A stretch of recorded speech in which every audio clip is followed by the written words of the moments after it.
Hi friends, போன வீடியோவில் இன்ஸ்டாகிராமில் இருக்கக்கூடிய முக்கியமான அம்சங்கள், அதாவது மேஜர் ஃபியூச்சர்ஸ் எல்லாமே பார்த்தோம்.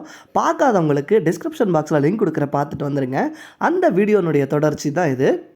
இந்த வீடியோவில் இன்ஸ்டாகிராமில் இருக்கக்கூடிய மற்ற ஃபியூச்சர்ஸை வச்சு உங்களோட இன்ஸ்டாகிராம் பேஜை இன்ட்ரெஸ்டிங்காக எப்படி வச்சுக்கிறது அப்படிங்கிற சின்ன சின்ன டிஜிட்டல் மார்க்கெட்டிங் டிப்ஸை தான் சொல்ல போகிறேன்.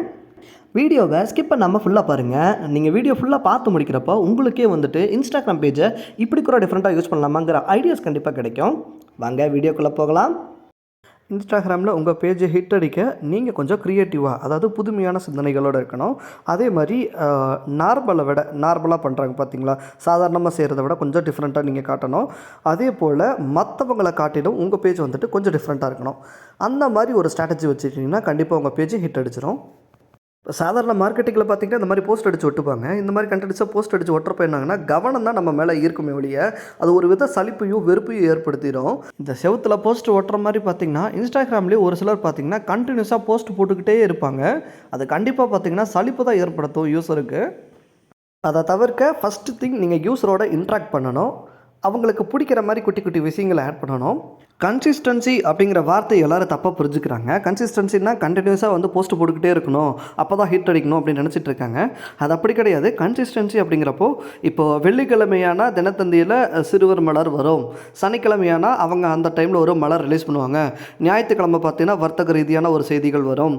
இந்த மாதிரி கன்சிஸ்டன்சி தான் இருக்கணும். இப்படி கன்சிஸ்டன்சி இருக்கிறப்போ என்னென்னா, வெள்ளிக்கிழமைகளில் குழந்தைகள் உங்கள் பேஜை பார்ப்பாங்க, சனிக்கிழமைகளில் இளைஞர்கள் உங்கள் பேஜை பார்ப்பாங்க, அதுவே ஞாயிற்றுக்கிழமை கொஞ்சம் வயசானவங்க உங்கள் பேஜை பார்ப்பாங்க. இதுபோல் உங்கள் கஸ்டமர்களை வயசு வாரியாக பிரித்து வச்சோ இல்லை ஏதாவது ஒரு கேட்டகரியை வச்சு அவங்கள நீங்கள் பிரித்து வச்சோ அதுக்கேற்ற மாதிரி போஸ்ட் போட்டிங்கன்னா கண்டிப்பாக பார்த்தீங்கன்னா உங்கள் பேஜை சீக்கிரமாகவே ஹிட் அடிக்கும். முதல்ல ஈவெண்ட்ஸ், ஷார்ட் டேர்ம் ப்ரோக்ராம்ஸ், அதாவது குறுகிய கால நிகழ்ச்சின்னா என்னென்னு பார்க்கலாம்.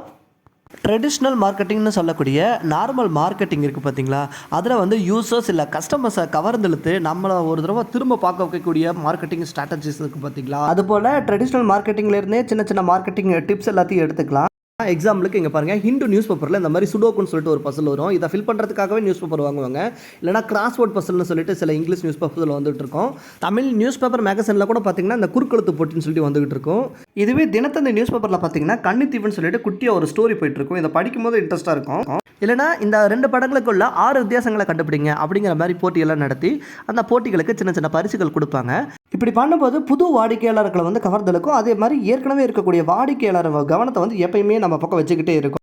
இது போல் ட்ரெடிஷ்னல் மார்க்கெட்டிங், அதாவது சாதாரணமாக மார்க்கெட்டிங் பண்ணுற அந்த டெக்னிக்ஸ் யுத்திகளை வந்துட்டு இன்ஸ்டாகிராம்லேயும் பண்ணியிருக்காங்க. இது பாருங்கள், தனிஷ் ஜுவல்லரியில் ஜுவல்ஃபின்னு சொல்லிட்டு ஒரு கான்டெஸ்ட்டு இன்ஸ்டாகிராம் ஸ்டோரிஸில் அவங்க வச்சுருக்காங்க.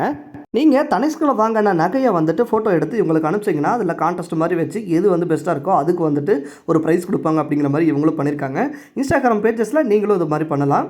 இதுக்கு பேர் கான்டெஸ்ட்டு. குட்டி குட்டி போட்டிகளுக்கு வச்சு அதுக்கு வந்து பரிசு கொடுக்குறது. இது மாதிரி பிஸ்னஸ் நிறுவனங்கள் என்னென்னலாம் பண்ணலாம் அப்படின்னா, ஒரு பெயிண்டிங் கான்டெஸ்ட் வைக்கலாம், இல்லை ஃபோட்டோ கான்டெஸ்ட் வைக்கலாம், இல்லைனா ஷார்ட் ஃபிலிம் கான்டெஸ்ட் வைக்கலாம். எல்லாமே உங்களுடைய க்ரியேட்டிவிட்டி சார்ந்தது. கான்டெஸ்ட்டுகள் உண்மையிலுமே நிறைய ஃபாலோவர்ஸை நமக்கு இன்க்ரீஸ் பண்ணி கொடுக்கும். அதே மாதிரி ஈவெண்ட்ஸ் பார்த்திங்கன்னா நிறைய வந்துட்டு நீங்கள் கண்டக்ட் பண்ணலாம். ஈவெண்ட்ஸ்னால் ஷார்ட் டேர்ம் ப்ரோக்ராம்ஸ். இந்த ஹேஷ் ஈவெண்ட்ஸ்னு தேடி பார்த்தீங்கன்னா கிட்டத்தட்ட 24 மில்லியன் போஸ்ட் பார்த்திங்கன்னா ஈவெண்ட்ஸ் மட்டுமே கண்டக்ட் ஆகிட்டுருக்கு. ஈவெண்ட்ஸ்னால் குறுகிய காலத்தில் நடக்கக்கூடிய நிகழ்வுகள் ஆர் நிகழ்ச்சிகள், ப்ரோக்ராம்ஸ் அப்படிங்கிற மாதிரி வச்சுக்கலாம். ஷார்ட் டேர்ம் ப்ரோக்ராம்ஸ் ரியல் வேர்ல்டில் நடக்கக்கூடிய ஈவெண்ட்ஸ் ஆர் ஃபங்க்ஷனை கூட பார்த்திங்கன்னா ஒரு ஈவெண்ட்டாக நீங்கள் க்ரியேட் பண்ணி இன்ஸ்டாகிராமில் போஸ்ட் பண்ணலாம். இதுக்கு முன்னாடி சொன்னது எல்லாமே பிஸ்னஸ் ப்ரொஃபைல்ஸுக்கு கரெக்டாக இருக்கும். இதுவே நம்ம பர்சனல் ப்ரொஃபைல் வச்சுருக்கோம், அதில் வந்து இன்ட்ரெஸ்டிங்காக எப்படி கொண்டு போகிறதுன்னு சொல்கிற பாருங்கள். பர்சனல் ப்ரொஃபைலுக்கு ஹேஷ்டேக் கான்டெஸ்ட் வைக்கலாம். ஹேஷ்டேக் கான்டெஸ்ட்னா என்னன்னு சொல்கிறேன். ஹேஷ்டேக் கான்டெஸ்ட்டுக்கு ஒரு எக்ஸாம்பிள் சொல்கிறேன் பாருங்கள். இன்ஸ்டாகிராம் சர்ச்சில் போயிட்டு #10 years சேலஞ்ச் அப்படின்னு கொடுத்து பாருங்கள். இதை தேடி பார்த்தீங்கன்னா நியர்லி 2.9 மில்லியன் போஸ்ட் இருக்குது. இது ஒன்றும் இல்லைங்க, 10 வருஷத்துக்கு நான் முன்னாடி எப்படி இருந்தேன் அப்படிங்கிற ஒரு ஃபோட்டோ, அப்புறம் இப்போ எடுத்த ஃபோட்டோ ரெண்டையும் கம்பேரிசனாக போட்டு உங்கள் ஃப்ரெண்ட்ஸை வந்துட்டு டேக் பண்ணி உங்களுடைய இன்ஸ்டாகிராமில் வந்துட்டு நீங்கள் போஸ்ட் பண்ணிட்டீங்கன்னா உங்கள் ஃப்ரெண்ட்ஸ் வந்துட்டு ஆஹா பார் ஃப்ரெண்ட் இப்படி சேலஞ்ச் பண்ணியிருக்கான், இதே மாதிரி நம்மளும் ட்ரை பண்ணுவோம்னு சொல்லி ட்ரை பண்ணுவாங்க. அப்போ என்னென்னா உங்களுடைய போஸ்ட் வைரல் ஆகும். இதே மாதிரி நிறைய பேர் பார்த்திங்கன்னா 10 years சேலஞ்ச் போடுவாங்க. இப்படி தான் அந்த 2.9 மில்லியன் போஸ்ட் பார்த்திங்கன்னா 10 years சேலஞ்சில் மட்டுமே ரீச் ஆயிருக்கு. இது போல் புதுசாக க்ரியேட்டிவாக பார்த்திங்கன்னா ஹேஷ்டேக்ஸ் நீங்கள் எவ்வளோ வேணாலும் க்ரியேட் பண்ணிக்கலாம். எக்ஸாம்பிளுக்கு உங்கள் ப்ரொஃபஷனுக்கு ஏற்ற மாதிரி நீங்கள் ஹேஷ்டேக்ஸ் கொடுக்கலாம். இல்லைனா உங்கள் ஃப்ரெண்ட்ஸ் அண்ட் ஃபேமிலிஸுக்கு என்ன பிடிக்குமோ அதை ஹேஷ்டேக்காக கொடுக்கலாம். இல்லை உங்கள் ஃபேன்ஸுக்கு ஏற்ற மாதிரியோ இல்லை உங்கள் கிளைண்ட்ஸுக்கு ஏற்ற மாதிரியோ எப்படி வேணாலும் பார்த்தீங்கன்னா ஹேஷ்டேக்ஸை க்ரியேட்டிவாக கொடுத்தீங்கன்னா கண்டிப்பாக பார்த்தீங்கன்னா உங்கள் ப்ரொஃபைல் சீக்கிரமாகவே ரீச் ஆகும். அடுத்து கேம்பெயின்ஸ் பற்றி பார்க்கலாம். ட்ரெடிஷ்னல் மார்க்கெட்டிங்கில் இருக்கக்கூடியவங்களுக்கு கண்டிப்பாக பார்த்திங்கன்னா இந்த கேம்பெயின்ஸ் பற்றி தெரிஞ்சிருக்கும். கேம்பெயின்ஸ்னால் உள்ள நீங்கள் லாங் டேர்ம் ப்ரோக்ராம்ஸ், அதாவது நீண்ட கால நிகழ்வுகள் இல்லை நிகழ்ச்சிகள்னு சொல்லலாம். கேம்பெயின்ஸ்னால் என்னென்னு எடுத்துக்காட்டு சொல்கிறேன் பாருங்கள். இப்போ இந்த தீபாவளி சேலு இல்லை ஆடி ஆஃபரு, தமிழில் பார்த்திங்கன்னா வளையல் திருவிழா, அச்சய திருதியை திருவிழா இந்த மாதிரி போட்டிருப்பாங்க. அதுவே ஆன்லைனில் பார்த்திங்கன்னா அமேசான் கிரேட் இண்டியன் சேல் அப்படிங்கிற மாதிரி போடுவாங்க. இதெல்லாம் கேம்பெயின்ஸ்க்கு பெஸ்ட் எக்ஸாம்பிள். இது மாதிரி இன்ஸ்டாகிராமில் தீபாவளி சேல்னு கொடுத்து தேடி பாருங்கள். அது எல்லாமே கேம்பெயின்ஸ்க்கான எக்ஸாம்பிள். இதே மாதிரி உங்கள் பேஜஸ்லையும் நீங்கள் கேம்பெயின்ஸ் கண்டக்ட் பண்ணலாம். ஈவெண்ட்ஸ்க்கும் கேம்பெயின்ஸ்க்கும் சில டிஃப்ரென்ஸ் இருக்குது. அது என்னன்னு சொல்கிறப்போ இன்னும் உங்களுக்கு ஈஸியாக புரியும்.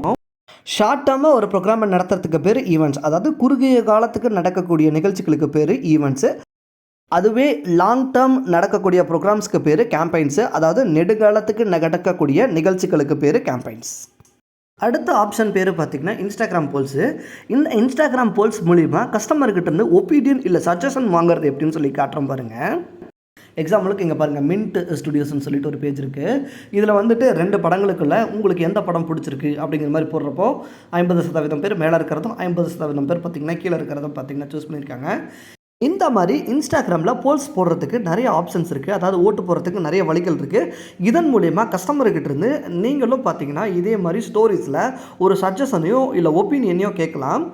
இன்ஸ்டாகிராம் போல்ஸ் மூலிமா கஸ்டமர்கிட்ட ஒப்பீனியன் வாங்குறதுக்கு இன்னொரு வழி இருக்குது பாருங்கள். கல்யாண் ஜுவல்லர்ஸ் பேஜில் சூஸ் த ஆன்சர்ஸ்ன்னு சொல்லிட்டு 4 ஆப்ஷன் கொடுத்துருக்காங்க. இப்படியும் பார்த்தீங்கன்னா கஸ்டமர் சஜஷன்ஸ் ஆர் ஒப்பீனியன்ஸ் வாங்கிக்கலாம்.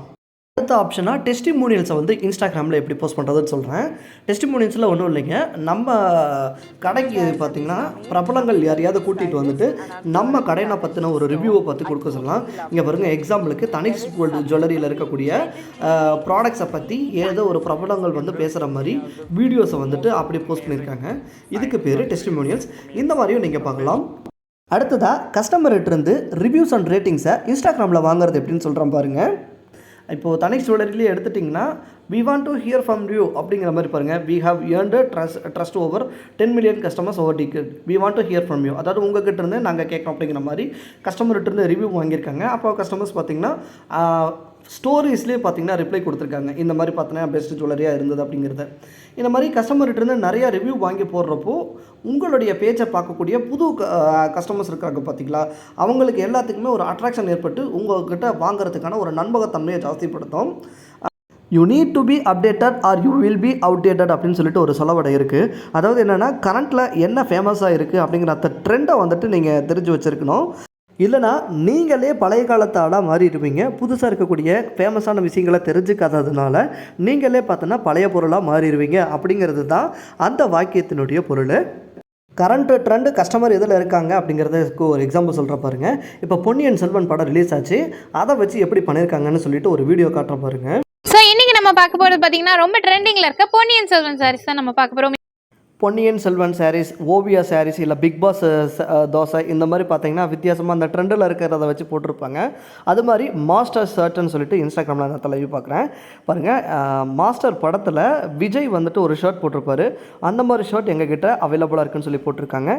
இதுபோல் நிகழ்காலத்தில் என்ன ட்ரெண்டில் இருக்குது, இல்லை கஸ்டமர் என்ன ட்ரெண்டில் இருக்காங்கன்னு தெரிஞ்சு வச்சுட்டிங்கன்னா அதை வச்சு உங்களுடைய மார்க்கெட்டிங் ஸ்ட்ராட்டஜியை வந்து இன்ஸ்டாகிராமில் நீங்கள் காட்டலாம்.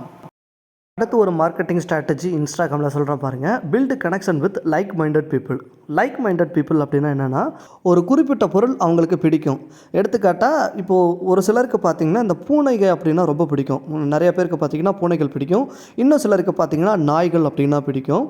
லைக் மைண்டட் பீப்புளுக்கு ஒரு பெஸ்ட் எக்ஸாம்பிள் சொல்கிற பாருங்கள். ஹேஷ் தலை, அதாவது தலை ஃபேன்ஸ் இருக்காங்க பார்த்தீங்களா, அவங்க ரிலேட்டடாக தேடுறப்போ பார்த்தீங்கன்னா 5.3 மில்லியன் போஸ்ட் இருக்குது.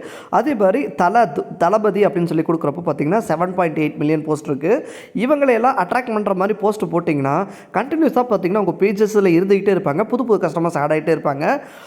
மொத்த இந்தியாவுக்குமே லைக் மைண்டட் பீப்புள்ஸை வேணும் அப்படின்னா தலை தோனி மென்ஷன் பண்ணலாம், இல்லைனா சச்சினை மென்ஷன் பண்ணலாம். இவங்களையெல்லாம் மென்ஷன் பண்ணுறப்போ அவங்களுடைய ஃபேன் பேஸ் இருக்குது பார்த்தீங்களா, அவங்க டோட்டலாக பார்த்தீங்கன்னா உங்களுடைய ஃபாலோவர்ஸாக மாறிடுவாங்க. லைக் மைண்டட் பீப்புள்னால் தமிழில் என்னென்னா ஒரே மாதிரி எண்ணம் கொண்டவர்கள் அப்படிங்கிற மாதிரி வச்சுக்கலாம்.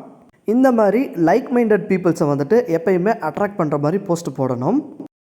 இன்ஸ்டாகிராம்லேயே உங்கள் காம்படிட்டர் என்ன ட்ரெண்டில் இருக்கான்னு தெரிஞ்சுக்கலாம். அதாவது உங்களுக்கு போட்டியாக வந்துட்டு ஒரு வியாபாரம் செஞ்சுட்ருப்பாங்க பார்த்தீங்களா, அவங்க பேஜஸை போய் பார்த்து கூட நீங்கள் வந்துட்டு அவங்க என்ன ட்ரெண்டில் இருக்காங்க, என்ன புதுசாக ஆஃபர் விட்டுருக்காங்க அப்படிங்கிற மாதிரி தெரிஞ்சுக்கலாம். எடுத்துக்காட்டுக்கு நீங்கள் சின்னதாக ஒரு ஜுவல்லரி கடை வச்சுருக்கீங்கன்னு வச்சுக்கோங்களேன். அங்கேருந்து டாட்டா, அதாவது ஹோல் இந்தியாவுக்குமே வியாபாரம் பண்ணி கொடுக்கக்கூடிய டாட்டா தனேஷ் ஜுவல்லரி பார்க்கலாம், இல்லை கல்யாண் ஜுவல்லர்ஸ்னு பார்த்துக்கலாம். அவங்க வந்து என்ன மாதிரி பேஜஸ் வச்சுருக்காங்க, என்ன மாதிரி ப்ராடக்ட்ஸ் வச்சுருக்காங்க அப்படிங்கிற மாதிரி நீங்களும் அது மாதிரி சாம்பிள் பார்த்துக்கலாம். அப்படியே நீங்கள் பார்த்து காப்பி அடிக்கணும்னு அவசியம் இல்லை. பட் ஆனால் அவங்க பேஜஸ் எல்லாம் என்ன மாதிரி வச்சுருக்காங்க அப்படிங்கிற மாதிரி ஐடியாஸை வந்துட்டு நீங்கள் எடுத்துக்கிட்டிங்கன்னா அதை உங்கள் பிஸ்னஸோட பொருத்தி பார்த்து அதே மாதிரி அட்ராக்டிவான பேஜை பார்த்தீங்கன்னா உங்களால் க்ரியேட் பண்ண முடியும். நீங்கள் தனிப்பட்ட பர்சனாக இருக்கலாம், இல்லை நீங்கள் வந்து குட்டியாக வியாபாரம் செய்கிறவங்களா இருக்கலாம், இல்லை பெருசாக வியாபாரம் செய்கிறவங்களா இருக்கலாம். நீங்கள் வந்துட்டு உங்களுக்கான ஒரு பிராண்டை வந்துட்டு க்ரியேட் பண்ணுறதுக்கு இன்ஸ்டாகிராம் வந்துட்டு ஒரு அருமையான தளம். நீங்கள் செய்யக்கூடிய தொழிலில் உங்களுக்குன்னு ஒரு தனி பெயரை பதிக்கிறதுக்கு பேர் தான் பிராண்ட் பில்டிங். இன்ஸ்டாகிராமில் தினமும் நீங்களும் புது புது யுக்திகளை கையாண்டு நீங்கள் உங்கள் நிறுவனத்தினுடைய பெயரை, அதாவது உங்கள் பிராண்டை மக்கள் மனசில் பதிய வைக்கலாம். Instagram A to Z introduction first பார்ட்டில் மேஜர் ஃபீச்சர்ஸ் ஆஃப் இன்ஸ்டாகிராம் பார்த்தோம். அதுவே பார்ட் 2ல் இன்ஸ்டாகிராமினுடைய மற்ற ஃபீச்சர்ஸை டிஜிட்டல் மார்க்கெட்டிங் டிப்ஸோட பார்த்தோம். இந்த இன்ஸ்டாகிராம் பார்ட் 1 பார்ட் 2 வீடியோவில் நான் கொடுத்துருக்கிறது இன்ட்ரோடக்ஷன் மட்டுமே, அறிமுகம் மட்டுமே படுத்திருக்கேன். Instagram A to Z introduction part 1 வீடியோவில் 10 மேஜர் பாயிண்ட்ஸு இன்ஸ்டாகிராமில் என்னென்ன இருக்குன்னு சொல்லி சொன்னோம் பார்த்தீங்களா. அந்த 10 மேஜர் ஃபீச்சர்ஸ் எல்லாத்தையுமே தனித்தனி வீடியோஸாக பார்த்திங்கன்னா இன்ஸ்டாகிராம் A to Z பிளேலிஸ்ட்லேயே வீடியோஸாக அப்டேட் பண்ண போகிறேன். அதே போல் Instagram A to Z introduction part 2 வீடியோவில் ஒரு 9 பாயிண்ட் பார்த்திங்கன்னா டிஜிட்டல் மார்க்கெட்டிங் ஓரியன்டாக இன்ஸ்டாகிராமில் இருக்கக்கூடிய மற்ற ஃபியூச்சர்ஸை சொன்னோம் பார்த்தீங்களா. இதையும் பார்த்திங்கன்னா ஒரு பாயிண்ட்டையுமே ஒரு வீடியோவை தனித்தனி வீடியோவை அப்டேட் பண்ண போகிறேன். உங்களுக்கு ஏதாவது டவுட்ஸ் இருந்தால் கமெண்ட்டில் சொல்லுங்கள். இல்லைன்னா இன்ஸ்டாகிராமில் என்னோட டேரெக்டாக பார்த்திங்கன்னா மெசேஜில் பேசுங்க. இல்லைன்னா என்னுடைய கான்டாக்ட் இன்ஃபோ மெயில் கொடுத்துருக்கேன், அதே மாதிரி என்னுடைய ஃபோன் நம்பர் கொடுத்துருக்கேன், அதில் என்னை கான்டாக்ட் பண்ணுங்கள். So stay tuned at HEARTY RKJAS. HEARTY RKJAS சேனலை சப்ஸ்கிரைப் பண்ணாதவங்க சப்ஸ்கிரைப் பண்ணிக்கோங்க. வீடியோ பிடிச்சிருந்தால் லைக் பண்ணுங்கள். உங்களோட வியூஸை கமெண்ட்டில் சொல்லுங்கள். தேங்க்யூ.